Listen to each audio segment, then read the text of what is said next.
কবরস্থানের পথের কাছে আসতেই মনে হলো কেউ যেন আমার পিছনে হাঁটছে। পায়ের শব্দ আমি স্পষ্ট শুনতে পাচ্ছি। আমার সঙ্গে তাল মিলিয়ে কে জানি হাঁটছে। আমি থামলাম, শব্দও থেমে গেল। আবার হাঁটলাম, আবার সেই শব্দ, কিন্তু আমি পিছনে ফিরে তাকালাম না। মনে করলাম হয়তো মনের ভুল।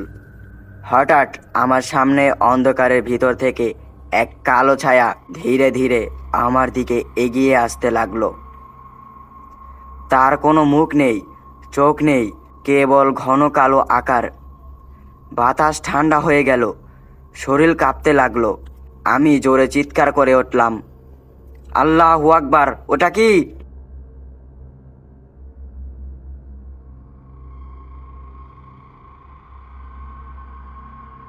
জামালপুর গ্রাম দেখতে যেমন সুন্দর তেমন শান্ত। গ্রামের মানুষগুলোও খুব ভালো। একজনের বিপদ হলে অন্যজন ঝাঁপিয়ে পড়ে। বিকেল হলেই গ্রামের উত্তর পাশে খেলার মাঠে ছেলে মেয়েদের হাসি, চিৎকার আর দৌড়ঝাঁপে চারপাশ মুখর হয়ে ওঠে। মনে হয় গ্রামটা যেন শিশুদের কোলাহলে নতুন করে প্রাণ ফিরে পায়। কিন্তু সময়ের চাকা ঘুরে আসছে। পবিত্র রমজান মাস এলো। বিকেলে আর সেই কোলাহল শোনা যায় না। ইফতারের আগে ছেলেরা মসজিদে যায়, মেয়েরা ঘরে মাকে সাহায্য করে। সন্ধ্যার পর চারপাশে নেমে আসে এক অদ্ভুত প্রশান্তি। দিনের বেলায় গ্রামটা যতটা সুন্দর দেখায়, কিন্তু রাত নামলেই গ্রামটা তার থেকে বেশি ভয়ঙ্কর দেখায়। আমার নাম সাইফুল ইসলাম। আমি এই জামালপুর গ্রামের মসজিদের ইমাম। 5 ওয়াক্ত নামাজ পড়ানো, কোরআন শিক্ষা দেওয়া, মানুষের সমস্যার পাশে থাকা, এইসব আমার দায়িত্ব। আর রমজান মাসের তারাবি নামাজ পড়াতে পড়াতে রাত প্রায় 10:30 বেজে যায়। বাড়ি ফিরতে ফিরতে অনেক সময় 11টাও বাজে, কখনো কখনো 11:30টাও বাজে। এরকমই এক রাতের ঘটনা। ইমাম সাহেব, রাত এখন 11:30 বাজে। আজ বরং মসজিদেই থেকে যান, বাড়িতে যেতে হবে না। কবরস্থানের রাস্তা দিয়ে একা একা যাওয়াটা ঠিক হবে না। শুনেছি ওখানে অনেক অদ্ভুত কিছু দেখেছে। আরে কি যে বলেন! কবরস্থানে কোনো ভূত প্রেত থাকে না, ওখানে ফেরেশতারা থাকেন।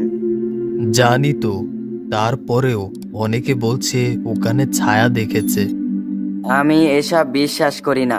আচ্ছা, আপনি থাকেন, আমি যাই, অনেক রাত হয়ে গেছে। শুনেন তো ইমাম সাহেব, কথাটা শুনেন। আমি আর পিছনে তাকাইনি। মসজিদ থেকে বের হয়ে বাড়ির পথটা ধরলাম। চারদিকে ঘুটঘুটে অন্ধকার। আকাশে চাঁদ নেই, তারা নেই, শুধু কালো শূন্যতা। দূর থেকে শিয়ালের ডাক শোনা যাচ্ছে।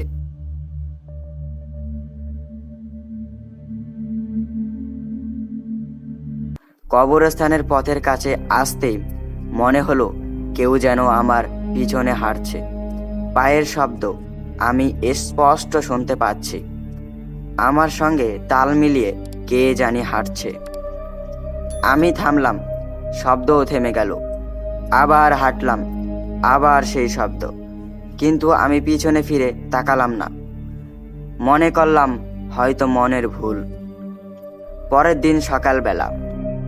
ইমাম সাহেব, রাতে কিছু হয়েছিল নাকি? না তো, কিছুই হয়নি। আমি সত্যিটা বললাম না। ভাবলাম হয়তো কল্পনা, কিন্তু দ্বিতীয় রাতেও একই ঘটনা ঘটল। আবার সেই পায়ের শব্দ, আবার সেই অনুভূতি, কেউ যেন পিছু নিয়েছে। তৃতীয় দিন সকালবেলা। মুয়াজ্জিন সাহেব আমার মুখের দিকে তাকিয়ে বুঝতে পারলেন কিছু একটা হয়েছে। আপনার চেহারা ভালো লাগছে না, কিছু হয়েছিল নাকি? না, কিছুই হয়নি, হলে আপনাকে আমি বলবো।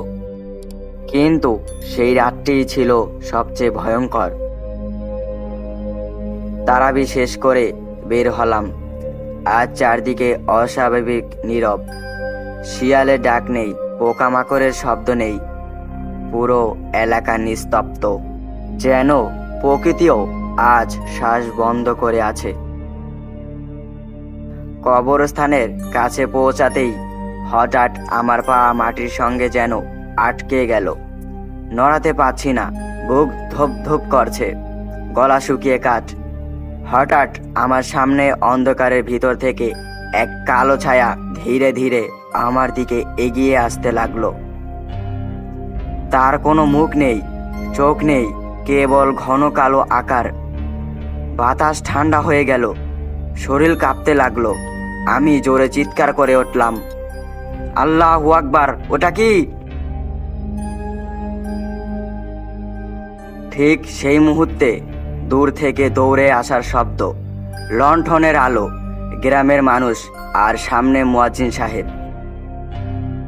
আলো কাছে আসতেই ছায়াটা যেন কুয়াশার মধ্যে মিলিয়ে গেল।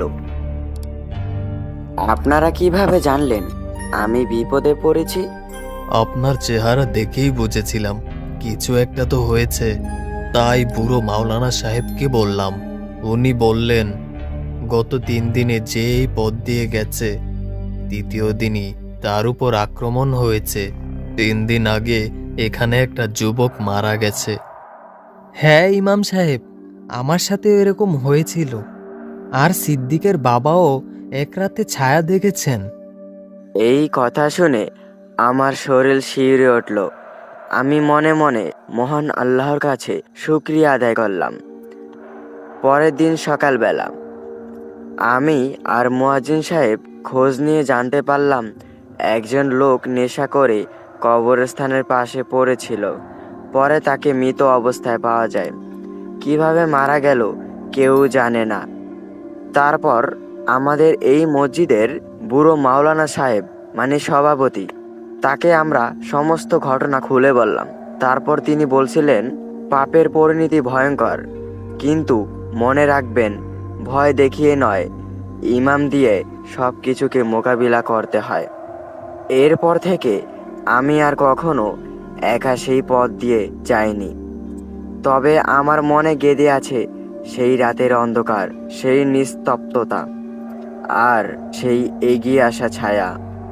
আজও যখন রাত ঠিক 10টা বাজে, তারাবির পর মসজিদ ফাঁকা হয়ে যায়, তখন আমার কানে ভেসে আসে সেই ধীরে পায়ের শব্দ। কিন্তু আমি এখনো জানি ভয়ের চেয়ে বড় শক্তি হলো বিশ্বাস। তবুও জামালপুর গ্রামের মানুষ আজও বলে, রমজানের সেই 3 রাতের ঘটনা নাকি এখনো শেষ হয়নি। কবরস্থানের পাশ দিয়ে গভীর রাতে আজও কেউ গেলে, আজও কেউ কেউ অনুভব করে কেউ একজন পিছনে পিছনে তাদের হাঁটছে। তো বন্ধুরা, আমাদের আজকের গল্পের পরিবেশনা আপনাদের কেমন লেগেছে তা আমাদের অবশ্যই কমেন্ট করে জানাবেন।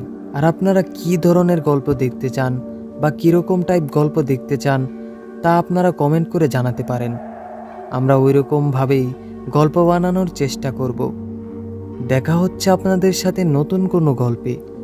ততক্ষণ পর্যন্ত আপনারা ভালো থাকুন, সুস্থ থাকুন। ধন্যবাদ। আর আজকের গল্প আমাদের দেখার জন্য আপনাদেরকে অসংখ্য অসংখ্য ধন্যবাদ। আর আরেকটা কথা, আমাদের গল্প ভালো হোক বা খারাপ হোক তা অবশ্যই কমেন্ট করে জানিয়ে দিবেন। আর কোন জায়গা দিয়ে খারাপ হয়েছে সেইটাও অবশ্যই কমেন্ট করে জানিয়ে দিবেন। তাহলে নেক্সট ভিডিও থেকে আমরা সেই জায়গাগুলোতে আমরা ঠিক করে নিব। তাই যদি ভিডিও খারাপ হয় তাহলে আমাদেরকে বলবেন, আর যদি ভালো হয় তাহলেও আমাদেরকে বলবেন কমেন্ট করে। আর আপনাদের সাথে যদি কোনো সময় ভূতের ঘটনা ঘটে থাকে তাহলে আমাদের কাছে সেই ভূতের ঘটনা পাঠাইতে পারেন। ইউটিউবের বায়োতে আমার ফেসবুক আইডির লিংক দেওয়া আছে। আপনারা চাইলে আমাদেরকে ইনবক্স করে আপনার ঘটনাটি পাঠিয়ে দিতে পারেন। যদি কোনো ভূতের ঘটনা ঘটে থাকে তাহলে অবশ্যই পাঠাবেন। আর যদি আপনার নিজের লেখা থাকে গল্প তাহলেও আমাদেরকে সেটা পাঠিয়ে দিতে পারবেন। আর হ্যাঁ, আমরা এখন থেকে আমাদের ভিডিওর লাস্টে একটা প্রশ্ন দিব। সেই প্রশ্নের উত্তর আপনাদেরকে দিতে হবে। তাহলে আজকের প্রশ্নটা হচ্ছে, এই মসজিদের ইমাম সাহেবের নাম কি সেটা অবশ্যই আমাদেরকে কমেন্ট করে জানিয়ে দিবেন। আর আপনার স্থান, আপনি কোন জায়গায় থাকেন, আর আপনার দেশ সব কমেন্ট করে জানিয়ে দিবেন। তাহলে আমরা নেক্সট ভিডিওতে এই কমেন্টটি আমরা পড়ব। ধন্যবাদ। আজকের মতন গল্প এখানে শেষ করছি। পরবর্তী গল্প নিয়ে ফিরছি খুব তাড়াতাড়ি। প্লিজ আমাদের সঙ্গে থাকুন, ভালো থাকুন, সবাই সুস্থ থাকুন, আর সবাই দেখতে থাকুন আমাদের ছায়া অ্যানিমেশনের গল্প। ছায়া অ্যানিমেশনের পাশেই থাকবেন। ধন্যবাদ সবাইকে আমাদের আজকের গল্প দেখার জন্য।